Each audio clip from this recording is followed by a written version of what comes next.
신약 성경에서 사도행전 다음에 공동서신이 먼저 나온다면 신약 27권의 정경의 순차에 관한 흥미로운 사실이 있다.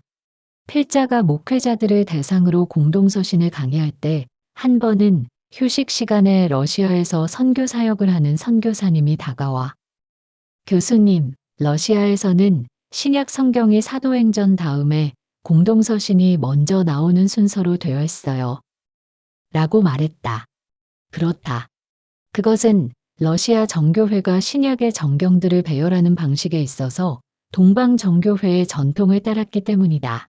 신약 성경에서 사복음서와 사도행전 다음에 공동서신이 나오는 방식을 헬라적 순차라 부르고 사도행전 다음에 바울서신이 배열되는 경우를 라틴적 순차라 부르는데 왜 이렇게 구분해서 부르게 되었는지 살펴보자.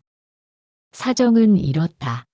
초기 교회에서 신약의 정경들이 확립되기 시작하면서 신약의 정경 목록을 기록하기 시작했는데 여기서 다소 놀라운 사실이 관찰된다. 즉, 사복음서와 사도행전 다음에 바울서신이 아니라 공동서신이 먼저 나오는 순차의 정경 목록들이 훨씬 더 흔하고 고대에 거실수록 더욱 그런 경우가 많다는 사실이다.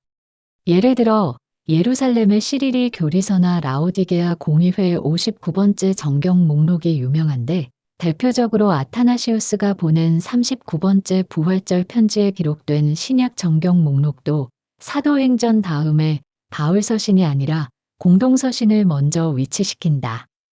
그렇다면 사도행전 다음에 공동서신이 먼저 나오고 그 다음에 바울서신이 뒤따라 나오는 초기 교회의 정경의 순차는 무엇을 의미하는가? 만일 우리가 이런 식으로, 즉 헬라적 순차로 배열된 신약의 정경을 따라 읽는다면 신약 성경을 이해하는 일에 어떤 변화가 생길까? 예를 들어 칭의에 관련된 주제인 믿음과 행함을 이해하고자 할 때 애초에 사도행전 다음에 야고보서를 먼저 읽고 그 다음에 로마서를 읽게 되면 어떤 결과가 나올까?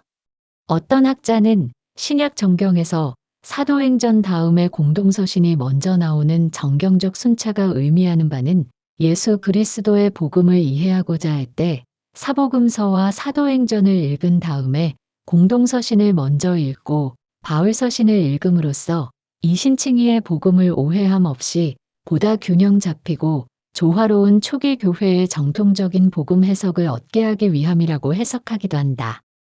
다시 말해서 신약의 정경은 애초부터 공동서신의 빛 아래에서 바울서신을 읽도록 배열되었다는 것이다. 그럴듯한가? 한 가지 더 언급해야 할 사실이 있다. 초기 교회의 신약 정경 목록들 뿐 아니라 신약의 사본들의 경우에도 위에서 언급한 신약 정경의 헬라적 순차가 뚜렷하게 드러난다는 사실이다. 사본 학자들에 의하면 신약 전체가 남아있는 사본이든 아니면 일부분이 남아있는 사본이든 10세기경까지 기록된 신약의 사본들에서 사도행전 다음에 공동서신이 나오고 그 다음 바울서신이 나오는 헬라적 순차가 95% 이상으로 압도적으로 많다는 것이다. 그렇다면 왜 우리는 오늘날 사도행전 다음에 바울서신이 먼저 오는 순차의 신약 성경을 갖게 되었을까?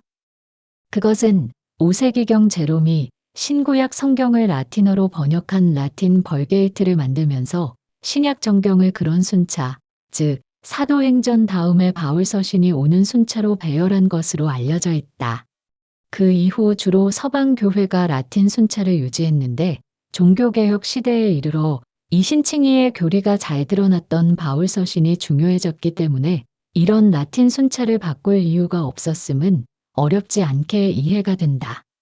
그 이후로 고대의 영어 성경 번역본들이 그런 순차를 따랐고 특히 고대 영어 번역본을 많이 따랐던 한글 성경 역시 이렇듯 지금처럼 사도행전 다음에 바울서신을 배열하는 순차를 갖게 된 것이다. 아니, 신약 성경에서 각 권이 배열되는 순차가 그리 중요한가? 중요하다. 위에서 소개한 것처럼 초기 교회가 남긴 신약의 정경 목록들과 지금까지 남아있는 신약의 사본들에서 사도행전 다음에 로마서가 아니라 야고보서가 뒤따라 나오는 배열로 되어 있다는 사실은 충격적이고 또 새롭다. 적어도 야고보서를 비롯한 공동서신의 권위가 바울 서신의 권위에 전혀 뒤처지지 않는다는 사실을 증명하기 때문이다. 이런 맥락에서 최근에 영국 케임브리지 대학교에 있는 틴데일하우스에서 발행한 틴데일하우스 헬라어 신약 성경은 이러한 역사적, 문헌학적 자료에 근거해서 사도행전 다음에 야고보서가 오는 순차를 택하여 출간된 새로운 헬라어 신약 성경이다. 결국 중요한 것은 신약 27권의 정경은 각자의 고유한 가치와 역할이 있다는 사실이다. 신약 정경 중에 어느 하나가 다른 어느 하나의 책보다 그 자체로서 더 가치 있거나 원래부터 더 큰 역할이 있다고 생각할 수 없기 때문이다.